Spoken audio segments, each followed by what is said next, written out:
Welcome to the deep dive. Today, we are getting into something that I think every creator, every artist, anyone making anything really struggles with. Hmm. And that's the big question. When do you actually show people what you're working on? Do you keep it locked away until it's perfect, or do you show the messy behind the scenes stuff? And most of us were taught to hide it. We wait for that big reveal, the final polished product. Right. But our deep dive today is all about Austin Kleon's show your work. Yeah. And his philosophy basically argues that hiding your work is the very thing that holds you back. It's such a paradox, isn't it? He says the secret isn't necessarily making better work, but getting better at showing the process behind the work. Exactly. So our mission today is to pull out the 10 really actionable steps from his book that can turn creating something from this lonely, scary thing into a conversation. Yeah, it's a total mindset shift. This isn't about marketing in the traditional sense. It's about treating your work in progress as a kind of public resource. We're going to walk through the whole roadmap from mindset to, actually making a living from it. Okay, let's do it. Let's unpack this. And I think we have to start with the biggest mental hurdle for pretty much everyone, which is getting over that pressure to be a genius. Yes, Kleon just hits this head on. The first idea is you don't have to be a genius. It's all about dismantling that myth that only the established masters have anything worth sharing. Or that you need some kind of rare, innate talent. Right. The big breakthrough here is realizing that the process, the learning, the failures, the tiny wins, that's so much more relatable than some perfect finished product. Which means you can start right now. You're not waiting for permission or for perfection. And the book really pushes this idea of embracing being an amateur, which for a lot of people, that sounds like an insult. It's not at all. Being an amateur just means you're doing it for the love of it. You're passionate, you're curious, and you're learning out loud. You're not pretending you have all the answers. Exactly. You're sharing the questions. You should be sharing your work in progress, the struggles, the breakthroughs. People love seeing how the sausage gets made. They don't just want to see the statue. They want to see the dust and the scaffolding. Okay, but let me push back on that a little bit. If you're sharing everything, your influences, the books you're reading, the techniques you're figuring out, aren't you just, I don't know, giving competitors a roadmap to copy you? That's a super common fear, but Kleon argues the complete opposite. What you're really sharing is your unique taste, your creative lineage. When you credit your influences, you're not just giving them a shout-out. You're showing people how your brain connects the dots. The combination of your influences is totally unique to you. It's like a fingerprint. Someone can copy a step, but they can't copy your reason why. That makes a lot of sense. And it feeds right into the next big idea, which is think process, not product. The messy part is actually the most valuable content. It is. The polished thing is for the sale, maybe, but the messy journey is for the connection. Kleon's advice is to become a documentarian of your own work. What does that look like, practically? It can be super simple, taking a quick photo of your desk, writing a few notes when you finally fix a bug in your code, recording a 30-second video of a design you're working on. So it's not just a vanity thing. This documentation has a real strategic purpose, right? Beyond just building an audience. Oh, absolutely. It builds a huge amount of trust because you're being transparent. But here's the selfish benefit. It forces you to self-reflect. When you document a challenge, you're creating an archive of your own solutions. So 6 months from now, when you hit that same wall, you don't just remember the frustration. You have the answer you already found. It's efficiency you gain through being a little bit vulnerable. I love that framing, vulnerability leading to efficiency. So, okay, we've accepted we need to document the process. How do we keep it going? That leads us to momentum and consistency. Kleon has a whole chapter on this. Share something small every day. This is like the engine room of the whole philosophy. Yeah. So often we wait until we have a huge finished project to show. Yeah, the big reveal. And he says, do the opposite. Share one tiny piece of progress, one idea, one little win every day. And the benefits, they really stack up fast. One, it just builds the habit, right? It forces you to be consistent. 2, it keeps you connected with your audience so they feel like they're on the journey with you. And 3, and this is probably the most important part for the creator, it gives you early feedback. If you share one small piece of a project, you can kind of test the waters. Getting a little bit of encouragement or even criticism before you've sunk 100 hours into the wrong path it's priceless. It's micro-feedback that prevents a macro failure. But doesn't that become a grind? Sharing something every single day, doesn't that just lead to burnout? That's the crucial distinction. He's talking about a sustainable habit, not creating some massive thing every day. Okay. Sharing a link to an article that inspired you, that counts. Sharing a single photo of a sketch, that counts.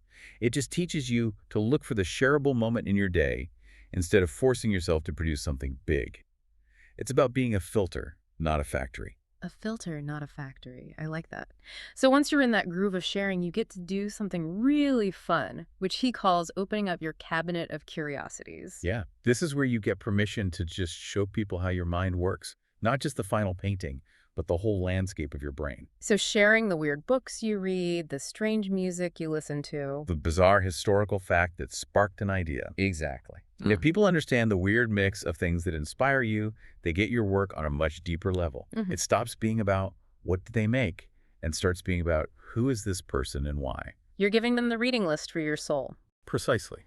And that, again, it goes back to that documentarian approach, capturing the why, not just the what. That kind of transparency is, I think, the most valuable currency there is in the creative world today. Okay, so moving from that kind of random curiosity into something more structured, that requires a narrative. And that brings us to telling good stories. Right, because storytelling is what makes anything memorable.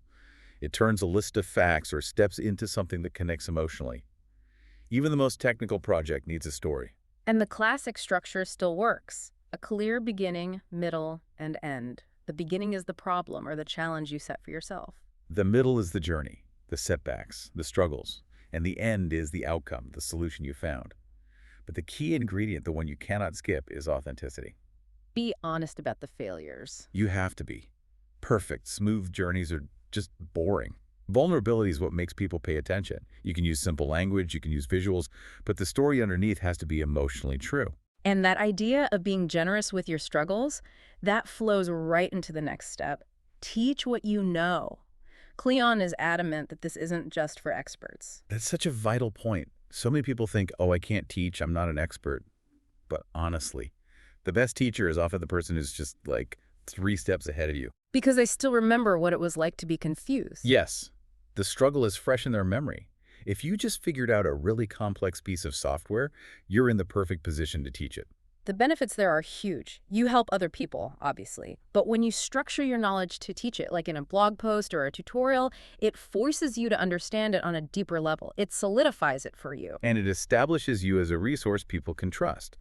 The book specifically says to embrace that beginner's mind when you teach. Make the how-to guide that you wish you'd had.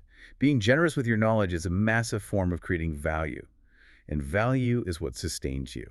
Which is a perfect transition, because being generous and sharing opens you up to the harder side of all this, the practical realities of making it work long term. Promotion, criticism, money. Yeah, if you show your work, eventually you have to promote it. But the goal is to not become, as he puts it, human spam. Right. The tightrope walk. You have to get the word out, but without being pushy or annoying. Where's that line between promotion and spam? Kleon says spam is just relentlessly demanding attention for your own gain.